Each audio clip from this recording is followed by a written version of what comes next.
Late Night Health continues. I'm Mark Alyn, the insane Daryl Wayne, twisting and turning all of the dials and making us sound as good as we possibly can. From Canada, our friend Pam Bain. We're talking about work-life balance. She has so many different things that she works with.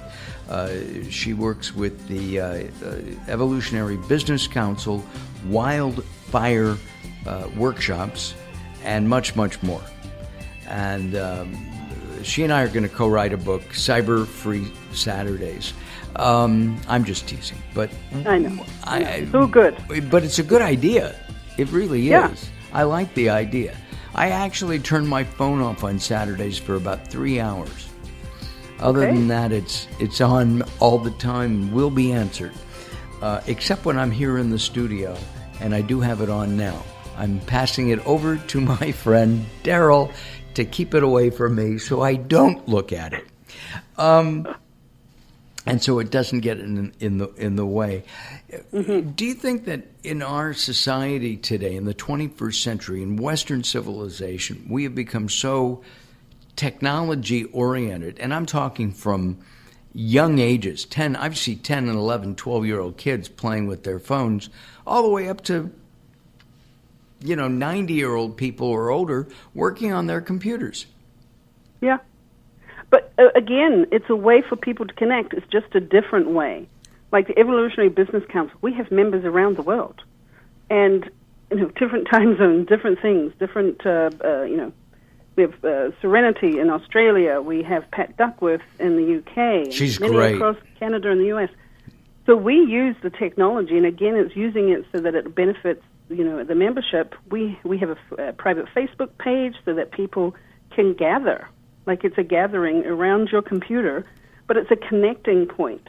We also have like the retreat we're going to be at in Oceanside so that people can meet face-to-face. But it's surprising when you see them meet face-to-face for the first time after they've been on calls together, after they've been exchanging on Facebook. They already have a connection, and it goes up another level when they meet in person.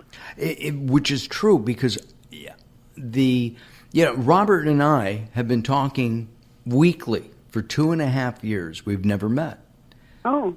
And we were going to meet in San Diego 2 years ago, and he had something happen at the last minute, couldn't make it. The other one was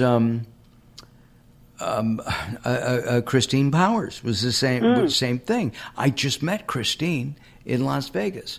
And what a delight to be able to sit down and physically hug.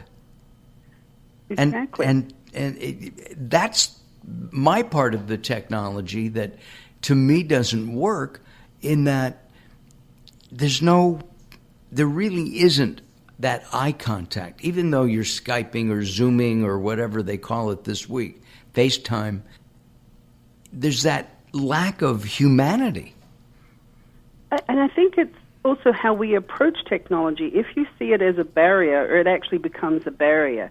If you bring who you truly are, because I can be goofy on the Skype or on a phone call, if you bring that to it versus the polished version of yourself that, this is business and only business, then that's the kind of robotic presence that you give. But a lot of people think I'm hilarious before they even meet me. Because I am a bit quirky in my sense of humor, and I share it, whether it's on a call, whether it's in an email or on Facebook, because that's truly who I am. But again, it took me years to be comfortable with being who I am. And going to restaurants, my wife and I get a kick out of seeing couples not talking, and this is regardless of age. So we'll sit there. She will not take out her phone. Mine is usually on the table, and I get dirty looks if I answer it. However, we talk while we're eating. We talk about the food. We talk about life, whatever. But we look across, and there are people texting. And I always want to walk over to these people and say, are you texting the person across the way? You know what I mean? Yeah. It just doesn't make sense. Or even texting the same person, the person across the table from you, not even across the room. Yeah. No, that to me is a little alien. And again, I'm going back to the life-work balance. To me, you actually can't find it. not 100%. But you need to look at those exquisite moments. You're with another human being who wants to be with you. Put the phone down. Be with them. It's good for the soul.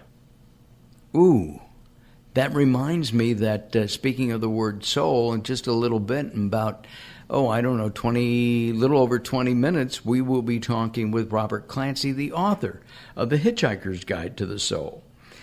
Great book, by the way. Great book, by the way. And a great guy, by the way, too. In our remaining moment or so, what would be the number one thing you would recommend to get in touch, not only with yourself, but with somebody else, sans technology? Remember that you are in control. A lot of people feel there's no life-work balance or any kind of balance because they're at the mercy of technology. You're not. Your computer, it has this thing on it. It's called a power button. If you push it, it turns off. Your phone has you can put it on airport mode so that for a period of time you don't get called. It's a practice skill. And the other aspect is learning to breathe. I know people say we breathe, we're born breathing. But maybe yoga practice would be good there, too. Take 5 minutes a day and just breathe. Forget the technology and just breathe. We're going to have to do this again and pick up. I kind of changed us because of my technology issues, but our guest has been Pam Bain, and you can go to ebcounsel.com, for more information. Pam will be back, I promise. I'm Mark Alyn along with Daryl Wayne. Late Night Health continues.